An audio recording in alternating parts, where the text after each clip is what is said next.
Hébreux au chapitre 8. Le point capital de ce qui vient d'être dit, c'est que nous avons un tel souverain sacrificateur qui s'est assis à la droite du trône de la majesté divine dans les cieux, comme ministre du sanctuaire et du véritable tabernacle, qui a été dressé par le Seigneur et non par un homme.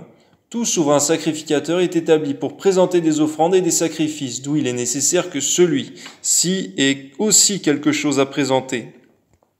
S'il était sur terre, il ne serait pas même sacrificateur, puisque là sont ceux qui présentent les offrandes selon la loi, lesquels célèbrent un culte, image et ombre des choses célestes, selon que Moïse en fut divinement averti lorsqu'il allait construire le tabernacle, et soin lui fut-il dit de faire tout d'après le modèle qui t'a été montré sur la montagne. Mais maintenant, il a obtenu un ministère d'autant supérieur qu'il est le médiateur d'une alliance plus excellente, gloire à Dieu, qui a été établi sur de meilleures promesses. En effet, si la première alliance avait été sans défaut, il n'aurait pas été question de la remplacer par une seconde, car c'est avec l'expression d'un blâme que le Seigneur dit à Israël, « Voici, les jours viennent, dit le Seigneur, où je ferai avec la maison d'Israël et la maison de Juda une alliance nouvelle, non comme l'alliance que je traitais avec leur père, le jour où je les ai saisis par la main pour les faire sortir du pays d'Égypte, car ils n'ont pas persévéré dans mon alliance.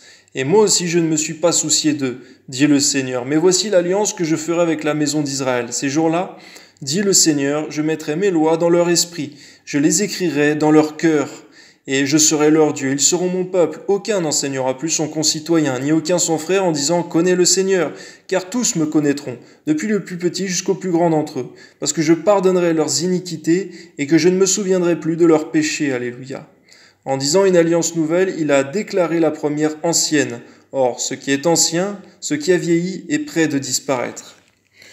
Merci Seigneur pour cette nouvelle alliance dans laquelle nous sommes toujours aujourd'hui, Seigneur, et c'est par ta grâce et par le sang de Jésus. Amen.